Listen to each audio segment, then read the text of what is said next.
Update India TV, हर खबर सच्चाई की ओर।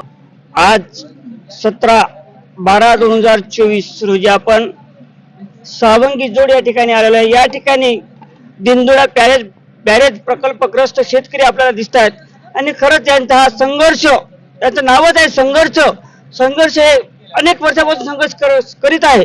स्वतःच्या हक्कासाठी शेतकरी स्वतःच्या हक्कासाठी जर आपला जर संघर्ष करत असेल, हे सरकारला योग्य आहे का?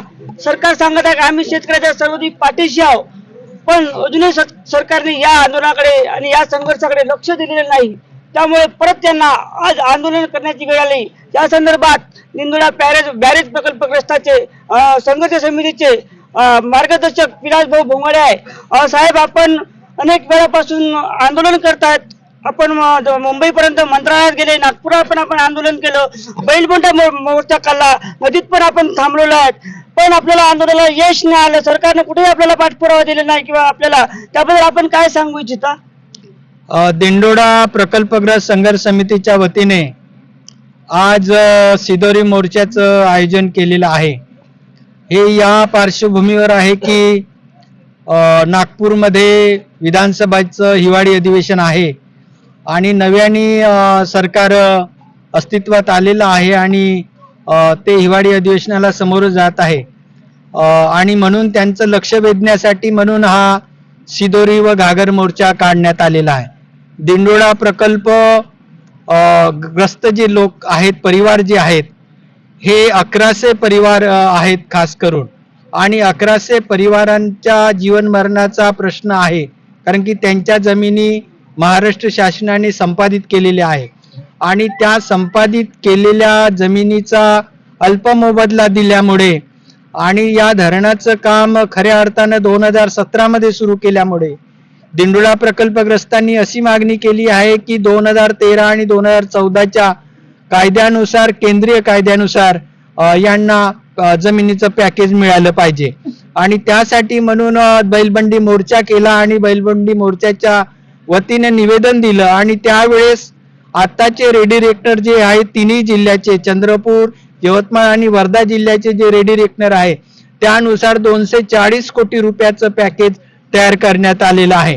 त्या पॅकेज मिळावं म्हणून खऱ्या अर्थानं आम्ही गेल्या 23 ते आतापर्यंत सरकारला आठवण करून देत आहोत, परंतु मागचे सरकार हे 3 तागडं बिघाड होतं आणि म्हणून काही त्यांच्याकडून त्या दृष्टीनं हालचाल झाली नसेल।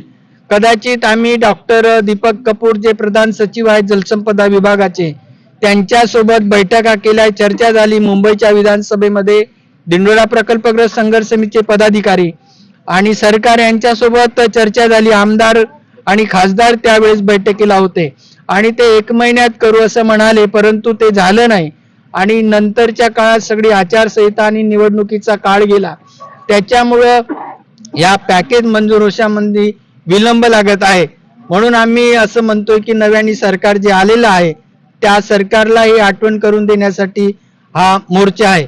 परंतु जर हे आठवण जर सरकार मार्चच्या पर्यंत जर लक्षात घेत नसेल तर आम्ही यानंतर पुढे चालून तीव्र असे आंदोलन करू आणि संघर्ष करू।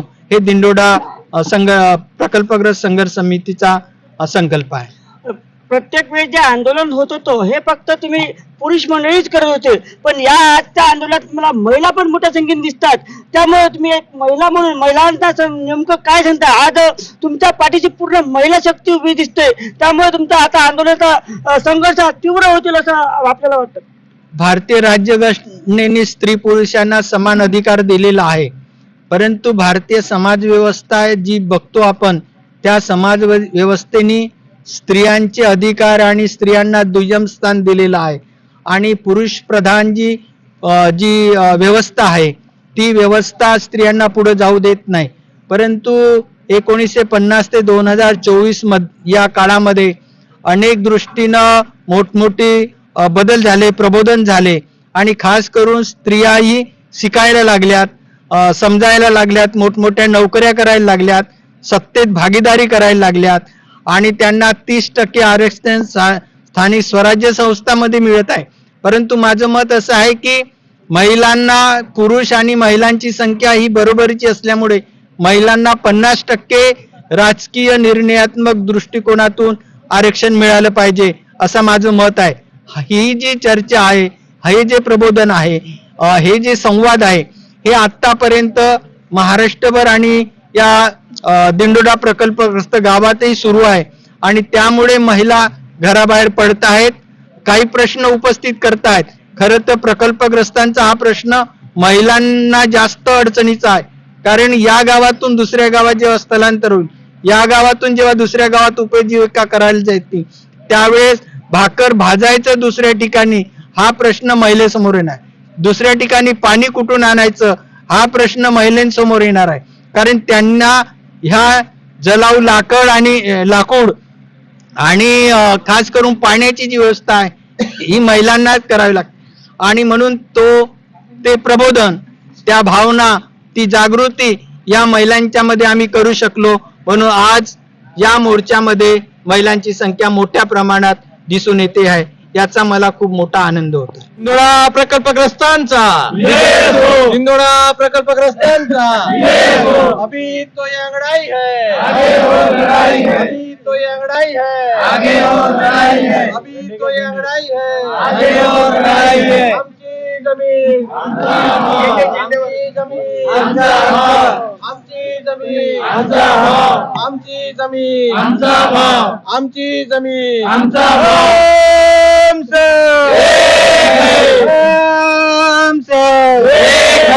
लड़ेंगे, जीतेंगे,